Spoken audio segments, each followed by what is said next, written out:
We ask God at the outset, God, what is it the focus you want us to be? And so we actually borrowed initially, and we've changed it some since. We borrowed kind of a mission statement that we felt like addressed what it was that God wanted us to do. And how it states today is this: for us to reach spiritually unresolved people and help them become fully devoted followers of Christ.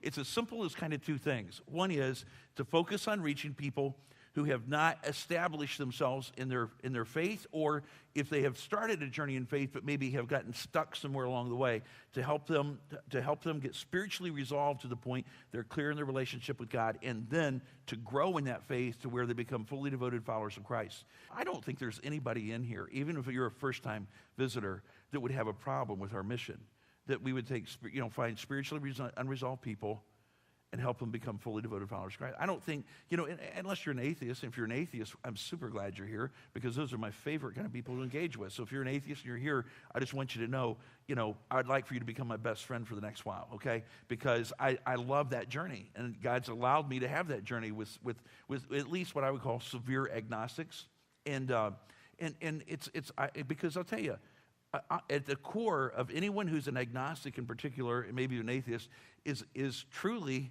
a search for meaning in life.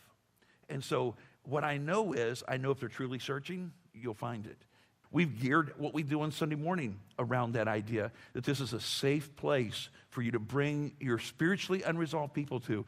And, we're not going to hit them up. We're not going to drag them down the altar. We're not going to beat them on the back. We're not going to make them stand up and declare their faith immediately the day or the moment they receive Christ.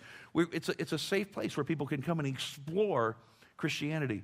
And people sometimes in the early days misunderstood us and thought that Sunday morning was only about us teaching and preaching to lost people. And that was not the case at all. In fact, 95 to 98% of everything that I preach from here and anyone else preaches from here is directed to believers. It's directed to that second half. It's helping us become more fully devoted followers of Christ.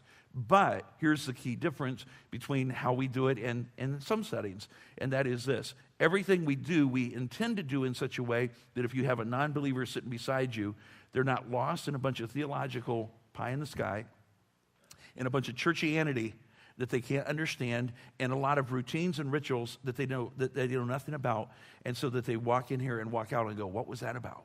We're real people. We live in this time period. We're at this point. One of the reasons we don't have a dress code here, and I'm just so thankful I don't have to wear ties on Sunday, but that's not why we don't have a dress code, is I wore ties for a whole lot of years and when I pastored and preached in years past. But the fact is this: it's because we're just real people. We're on a real journey, and we live in this world, in this time, in this place. We worship God in a atmosphere that is not foreign or strange to people who haven't been in church for a while, but it's very real and it's very connected to God.